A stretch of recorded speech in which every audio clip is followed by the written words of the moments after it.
আজ Medica super speciality হাসপাতাল এবং ভারতীয় জাদুঘরের যৌথ উদ্যোগে একটি মেগা সিপিআর ট্রেনিং প্রোগ্রাম আয়োজিত হয়। এই অনুষ্ঠানের মূল লক্ষ্য ছিল একটি সিপিআর সচেতন সমাজ গড়ে তোলা। Doctor Indranil Das Medica super speciality হাসপাতালের জরুরি বিভাগের চিকিৎসক, তিনি এই সেশনটি পরিচালনা করেন। মণিপাল হাসপাতালের regional chief operating officer doctor Ayanab Debgupta বলেন, ভারতের প্রায় অর্ধেক হৃদরোগে আক্রান্ত রোগীরা হাসপাতালে পৌঁছাতে অনেকটাই সময় নেয়। সিপিআর সেই পরিস্থিতিতে প্রাণ বাঁচাতে সক্ষম হতে পারে।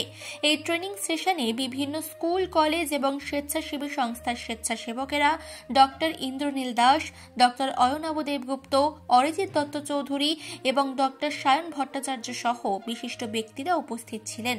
আমাদের উদ্দেশ্য সবসময় থাকে যে আমাদের হেলথ কেয়ারটাকে কী করে আমরা সবার মধ্যে ডিস্ট্রিবিউট করা যায়, সবাই মিলে যাতে আমরা রেসপন্সিবিলিটি নিয়ে আমাদের শহরকে সুস্থ রাখা। সিপিআর একটা খুব ইম্পর্টেন্ট জিনিস, এই আমাদের save a life it makes a lot of difference. তো আমরা চাই all aspects of our children থেকে এভরিবডি শুড নো সিপিআর। আর ইন্ডিয়ান মিউজিয়ামের সাথে আমাদের কোলাবোরেট করা হচ্ছে যাতে বেশি থেকে বেশি লোকেরা সিপিআর।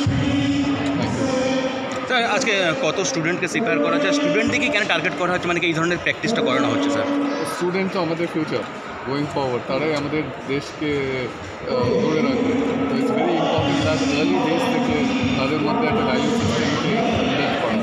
এই সিপিআর দিয়ে আমরা যে they have a responsibility towards the community and society, and this is one way of saving a life. Thank you. Manasi বসুর রিপোর্ট, চেতনা বার্তা। জেগে থাকে, জাগিয়ে রাখে।